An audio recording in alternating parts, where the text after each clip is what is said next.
Good morning, everyone. Welcome back to the session. And we are here to discuss about the facts and concepts, fundamentals of the VLSI circuit design. So, in the same series, now today's lecture is about the MOSFET capacitances. Basically, these capacitances are the parasitic capacitances which are present in the MOSFET due to its formation or its structure. And these are of the importance when we are talking about the high frequency model of the MOSFET, or we are designing a circuit which should show a particular frequency response. So then these capacitance are of very importance.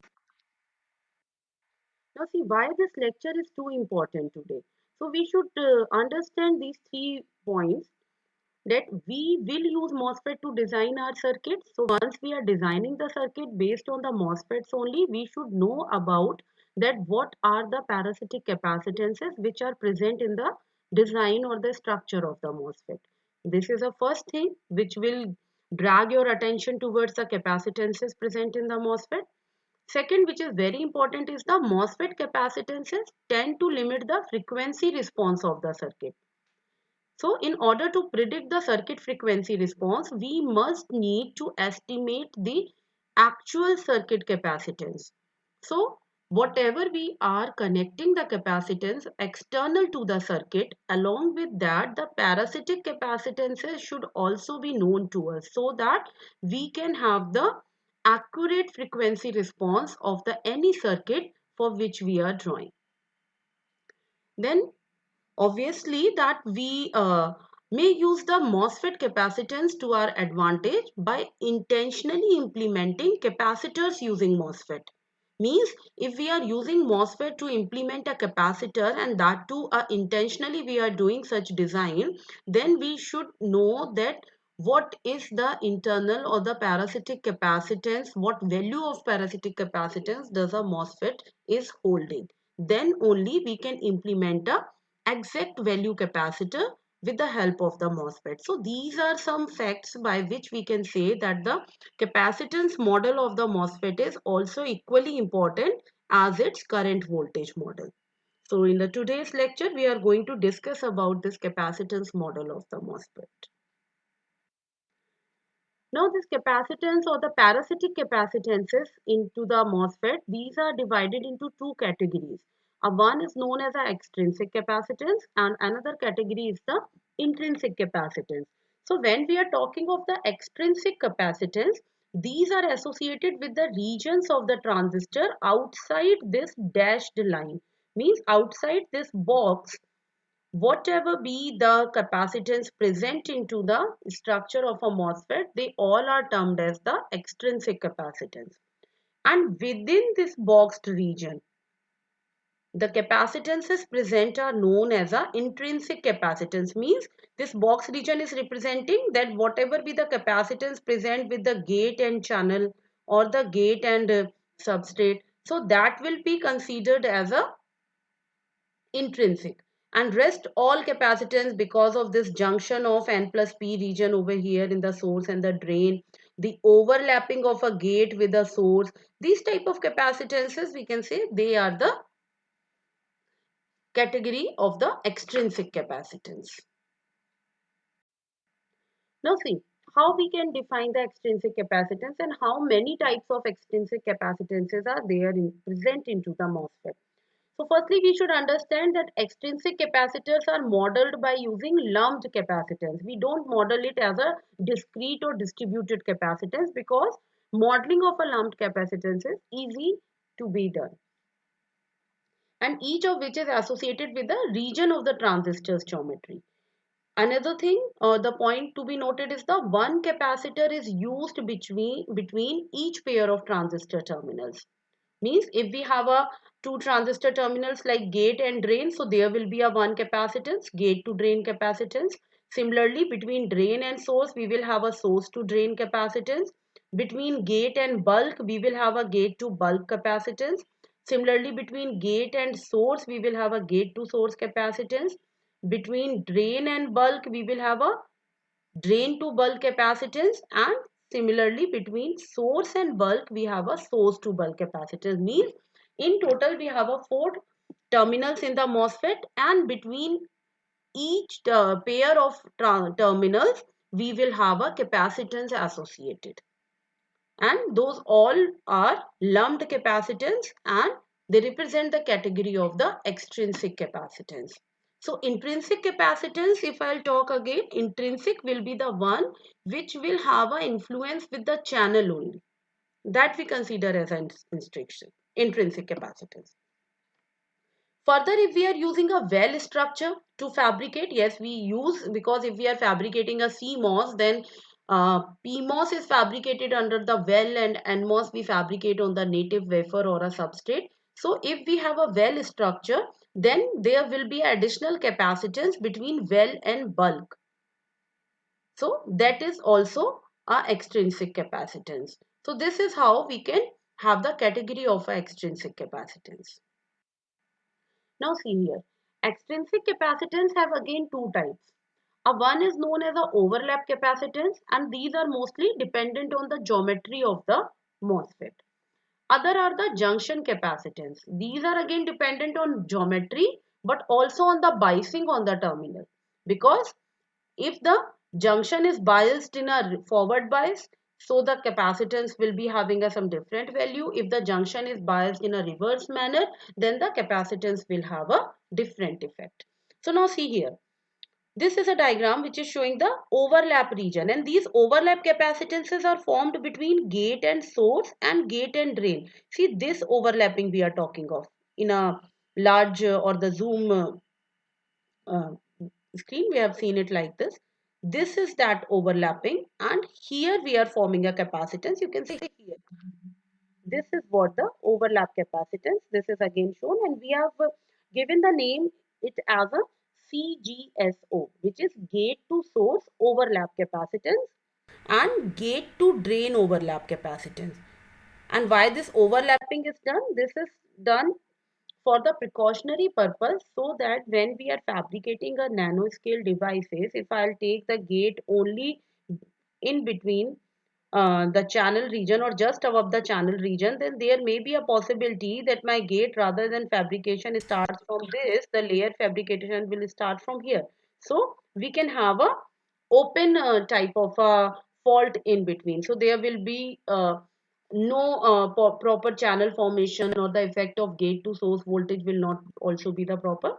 So that's why, for the precautionary purpose, this small overlapping of gate is done on the source and substrate, source and drain terminal, and that forms a overlap capacitance.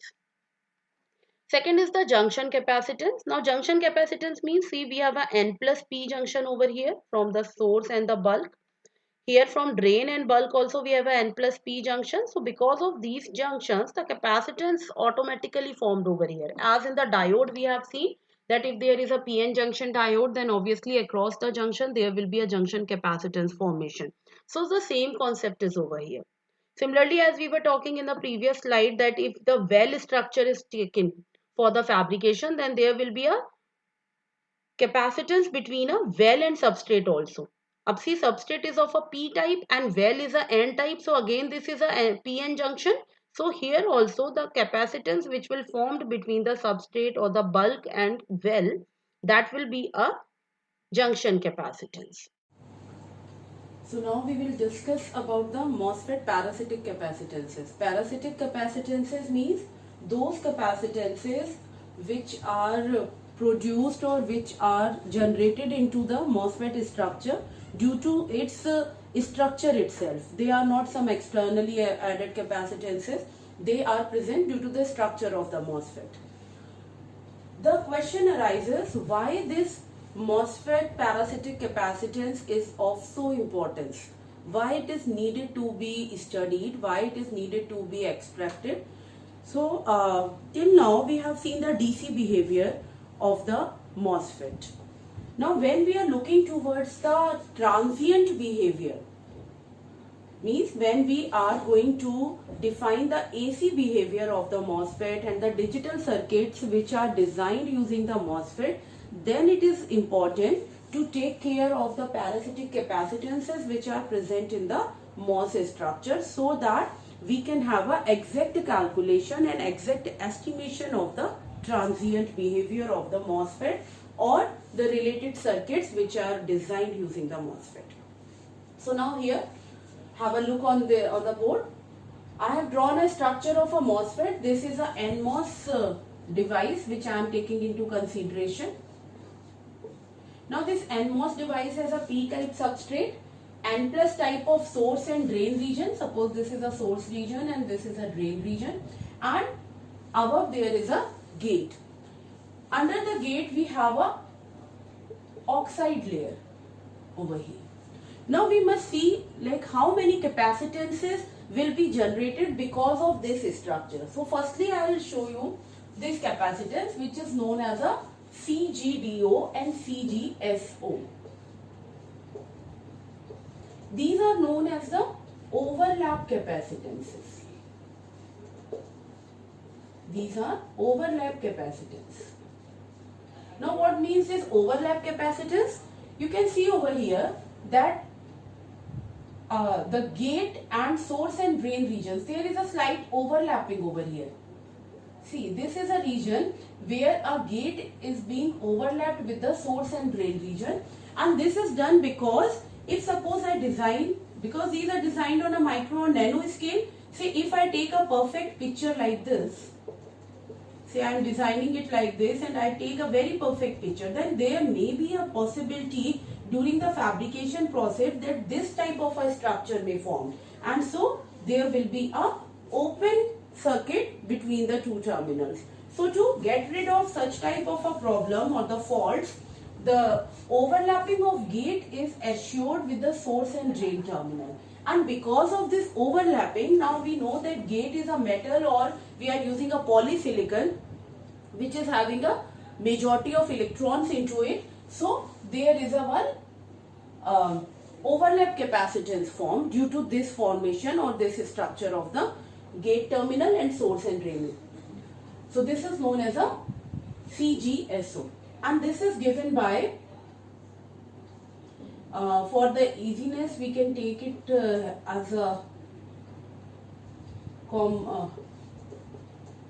same value, and we denote it as this, where C oxide is the capacitance of this oxide layer, because this is acting as a dielectric in between. W is the width of the gate, and LD is this length of this overlapping. That is what the LD is. So this is given by C oxide into W into LD. Now next, there are some junction capacitances also. See, like this is a N plus terminal, this is a P type of substrate. If I draw it in a simple way, here we have a N plus which is a source of the device, and here we have a P type of a substrate or the body or bulk. So if there is a PN junction, then obviously across this junction capacitance will be formed. So that capacitance I named as CBS1. This CBS1 is a body or bulk to source capacitance. Similar type of a capacitance is formed over here from drain to bulk or drain to substrate, that is named as CBD1, bulk or body to drain capacitance. Now if I come over here, below the gate and in between the source and drain, we have a channel formation. And once the channel gets formed, then gate and channel will also associated with a one capacitance across them, and that is known as a gate to channel capacitance. Similarly, we have a body to channel capacitance also, because this is a channel which will be formed by electrons, N type of a carriers, and we have a substrate which is P type. So again a type of a junction formation is there, and because of that there will be a bulk to channel capacitance.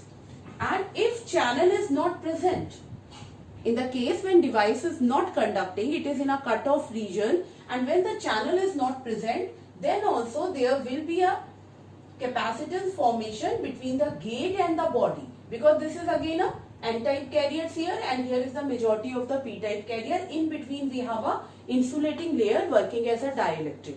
So there will be a capacitance generated between gate to bulk or gate to body. So in total, if I have to write that how many capacitances will be there, the parasitic capacitance, then we have two overlap capacitance, a gate to channel capacitance, and body or bulk to channel capacitance. We have this also. Suppose I name it as a 1, CBC1. I'll discuss further why I am naming this as a 1. Then we have a two junction capacitance, which are CBS1 and CBD1, which is between source to substrate and drain to substrate. And then at last we have a CGB, which is gate to body. Now I'll name one by one. These are the overlap capacitance. This is noted as gate to source overlap capacitance. This is not source. This is DO, so this is gate to drain. This is gate to source. This is again a overlap capacitance. Then we have a gate to channel capacitance. And then we have a body or bulk to channel capacitance. Then we have a body to source capacitance. This is a junction capacitance because the PN junction is forming over here between N plus and P type of a substrate. Similarly, for the drain side also, we have a body to drain capacitance and then gate to body capacitance. So now, these many are the parasitic capacitances which are present in the MOSFET. Now, now next I will show you that how these capacitance are being represented in a lumped form. We don't take, for the easiness of the calculation, we don't take them as a distributed capacitance. We consider them as a lumped capacitance. And this will be easy to analyze the transient behavior of the device also.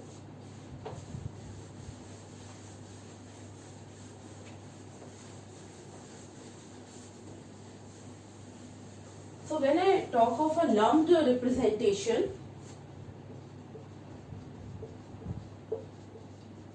of these capacitances, then it is shown like this. See, I have a NMOS into a consideration. So this is the drain side of the NMOS, this is source. Here we have a gate terminal and this is body or bulk terminal. These are the four terminals of the MOSFET device, NMOS device. Now we will see that how these parasitic capacitances which we have just now discussed are connected into a lumped form. So there is a capacitance present between gate to source. Yes, we have just seen from the structure. So this is known as a CGS.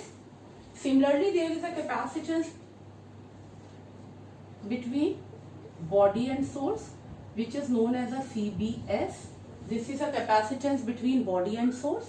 In a same fashion, we have a capacitance between gate and drain.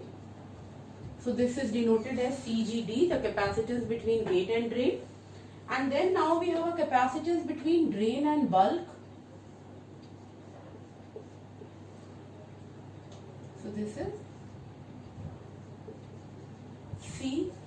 CDB, similar to this CSB, or we can write it as a CBS. If I am writing here CDB, so I will write here CSB so that the similarity can be maintained. And obviously there is also a capacitance formation between gate and body. So this is CGB. So in total we have a 5 lumped capacitances, parasitic capacitors, which are present into the MOS structure. Now we have to find out, as MOSFET works in a cutoff, linear and saturation region, where cutoff is a non-conducting region, linear and saturation region are the conducting region of the MOSFET. So we should know that how these capacitances will be distributed across the three regions of the MOSFET operation. So now further we will have a look on that. So for that I will make a one table to let you understand. So on the one side of the table we will take a capacitance, and on the other side I will take three regions of the operation, naming as cutoff, linear and saturation.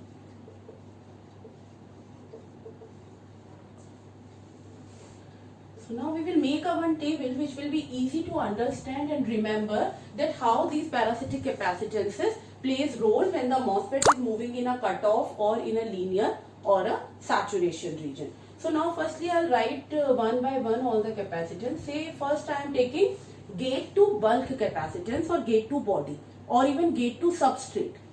Now if I talk of a cutoff region, in a cutoff region no channel is present under the gate terminal. So it means there is a direct capacitance formation between gate and substrate. So I can write it here as the value of the capacitance as W into L into C oxide, where W is the width of the gate and L is the channel length or the gate length and C oxide is the oxide capacitance. Now if I come to linear and saturation, these are regions where the channel formation is done and the channel is present. So now once the channel is present, there is a no direct connection or there is no direct relation between a gate and a substrate. So in a linear and saturation region, this gate and bulk capacitance results to a zero value. Now looking towards the gate to drain capacitance. Now in gate to drain capacitance, when I talk of a cutoff region, now in a cutoff region no channel is present, so there will be no capacitance between gate and drain due to the channel. But there is a one capacitance which is always present in spite of channel formation or not, and that is a overlap capacitance, because that is present or that is formed with the overlapping of a gate to drain terminal and source to gate terminal. So that is the structure. Once the fabrication of the MOSFET is completed, then this is always present, whatever be the region of operation is. Now moving towards the linear. Now when I talk of a linear capacitance, in linear again this portion is always present because this is a structure made capacitance. This is not a operation or a conduction based capacitance. So this will surely be present. But with this there is a one additional capacitance which will present, and that capacitance is due to the channel. Why so? Because gate and channel forms a capacitance, and channel is connected to drain side as well as to the source side. So if we are calculating or extracting the gate to drain capacitance, then we have to consider the gate to channel capacitance portion also into it. So when I talk of a linear, we know in the linear condition the complete channel is present from source to drain.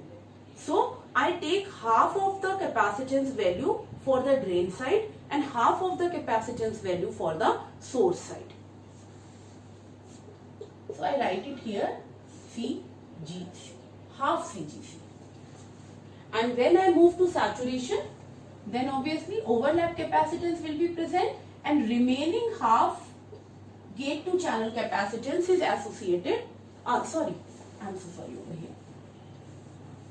When I move to saturation, now see what happens in saturation. Saturation will have a overlap capacitance. Yes, it will, because it is a structure defined capacitance. But when we talk of a channel, we know when the pinch off occurs, where we say that it is a start of a saturation region, and after the pinch off, channel gets depleted from the drain side. Means now channel is not present or is not touching the drain, it is shrink towards the source side. So when we talk of a saturation region and the drain capacitance, gate to drain capacitance, So in the saturation region, only overlap capacitance will be present. There will be no presence of gate to channel capacitance, because channel in the saturation region is not present towards the drain side. It is depleted from there or shifted from the drain side towards the source region. So this is how we calculate the gate to drain capacitance. Now similar fashion we will see how to extract gate to source capacitance. So now when we talk of a cutoff region, again it is a region where the channel is not present, where the conduction is not happening, device is in a off situation. So here also, similar to the drain gate to drain capacitance, only overlap capacitance will be present, which is again the structure based capacitance. Now when we move to a linear, again linear is that region where the complete channel is present between source and drain. So along with the overlap capacitance, we take half of the channel gate to channel capacitance. And when we talk of a linear saturation, why firstly we should discuss why half, as we have discussed for the gate to drain capacitance, because entire channel is present between source and drain. If say this is a channel, here there is a source, here there is a drain, and we are calculating from the source side, so I take half of the effect of a channel capacitance towards the source and half of the effect of channel capacitance towards the drain, and that's why this is, and this is obviously done because of the easiness of the calculation. Otherwise we know that the channel has a trapezoidal formation. It is thinner towards the drain side and thicker towards the source side. But here, for the easiness of the calculation, or we can say for the approximation of the calculation, we are taking that it is present in a similar fashion from drain to source, or you can say that we are assuming a rectangular channel to be present between drain and source. Okay. Now moving towards the saturation region. Now we are talking of the source terminal, gate to source capacitance, and into the saturation region. So one capacitance which is always present, that is the overlap capacitance. It will be present in all the three region of operation. But now here it is very important to understand that when we are talking of a source terminal and a saturation region, so when MOSFET is in saturation, the channel shrinks towards the, or channel shifted towards the source side, and it leave its contact from the drain terminal.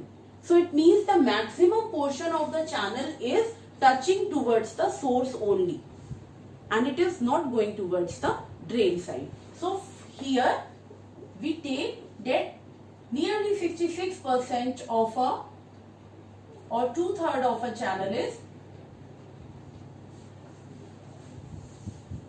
affecting towards the or having an influence towards the source side. So 2/3 value of this total gate to channel capacitance will be towards the source side. And why 1/3 I have not taken that? The remaining 1/3 means because channel is depleted from the drain side. Say if I show it over here,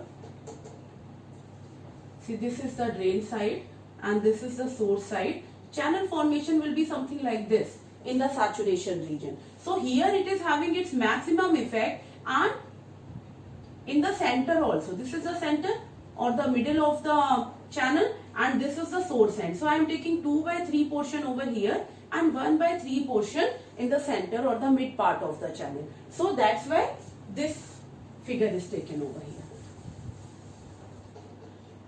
So this is how gate to source capacitance is calculated in cutoff, linear and saturation. Now next we have a bulk to drain capacitance or substrate to drain capacitance. So when I talk of a substrate to drain capacitance, then it is a junction capacitance. Basically a PN junction is formed. Drain is of a N plus type in the case of NMOS, and body or the bulk or substrate, it is of a P type. So one N plus P type of a junction is formed over here. So when I talk of this, as we have just seen in the figure, in cutoff region, this junction capacitance will always be present because it is in spite of the conducting channel or the voltage applied. This is when the junction formed, when that N plus P junction is formed, when the diffusion has been done for the drain region and the source region into the substrate, the formation of this capacitance takes place immediately. So, and obviously its value will vary with the biasing which we will be doing on the drain region, drain terminal and the substrate terminal. This will vary, but in a cutoff it will present. Now when we talk of a linear region, so in a linear this junction capacitance will always be present, yes, because junction is still present. This N plus P junction of a drain and substrate is there, whether it is a cutoff region, linear region or saturation region. So that will always be present. So this will be there in a linear region. And now what additional will come over here? The additional which will add on to the linear region, that is bulk to channel capacitance. Now how much portion of this bulk to channel capacitance? Now we know that channel in the linear region is completely present. We are considering a rectangular or a uniform shape of a channel. So in the linear region towards the drain side, I take 50% of the value of this bulk to channel capacitance will be present, because the channel is also touching the drain terminal and that will influence this drain capacitance also. Now similarly when I move to saturation, so again this junction based capacitance will be there. Yes, it is present because again N plus P junction is still present.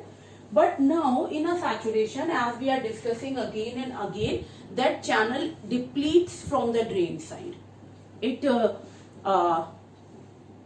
has no contact from the drain terminal in the saturation region. So that's why when we talk of a body to drain capacitance into the saturation region, we don't consider the capacitance based on the channel region, because in the saturation channel will not be present towards the drain side. So when the saturation region will come, it is only body to drain capacitance, junction based capacitance which will be present there. Now similarly we will estimate the body to source capacitance. Now again body to source, it is again having a junction formation, the again N plus type of a source and P type of a substrate. So in a cutoff region we will again have this, sorry, it will be now source. Okay, so again in a cutoff region when the channel is not formed, when the device does not starts operating, then also we have this body to source capacitance which is again a PN junction type capacitance, or we can say which is a junction capacitance, and it is formed between N plus source and P type of a substrate. Now when we move to linear, again the similar thing will come, a junction based capacitance will be there, and yes, in a linear also again channel will be present completely between source and drain. So the 50% of the body to channel capacitance will be added into the linear region. And now comes the saturation. In a saturation region we have body to source capacitance present, yes, and now saturation region with a source terminal, it will have a maximum influence of channel towards it, because now the channel is shrinking, or it is coming towards the source side and it is depleting from the drain terminal. So like here we have taken that the 2/3 of the channel capacitance is influenced, or it is extracted or calculated towards the source region. So similarly we will be taking here also that 2/3 of body to channel capacitance will be added into the saturation region while extracting body to source capacitance. So this is a complete chart from where these 5 lumped capacitance can be extracted or calculated into a 3 operating regions of the MOSFET. So this is how we say that this is a capacitance model of a MOSFET, where we take care of all the parasitic capacitances of the MOSFET. And yes, at the high frequency calculations, these parasitic capacitance are of a very importance, because they came into picture. When we are talking of a low frequency, then obviously capacitance does not come into picture. We can eliminate them, saying that it is having a negligible or a very small value. But when we talk of a high frequency analysis, when we talk of a AC analysis, not the DC analysis, then this comes into picture, and they plays a very important role also.